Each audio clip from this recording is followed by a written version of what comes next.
сейчас мы зададим вопрос посетителю, который интересуется трудами Харуна Яхьи. Скажите, пожалуйста, нравятся ли вам труды Харуна Яхьи? Здравствуйте.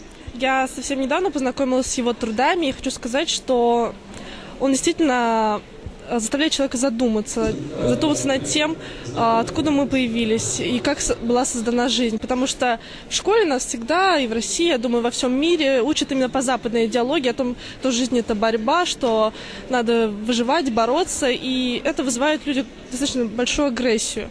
И различные мировые войны, как известно, они были построены именно на идеологии дарвинизма, на идеологии теории эволюции, то, что надо бороться, надо выживать и подавлять слабые нации. Книга. Она мне показалась очень интересной, и действительно, Аднан Актар, Харун Яхьи, он подходит с научной точки зрения, он обоснованно каждый свой довод объясняет, и очень интересно, какие делает он выводы.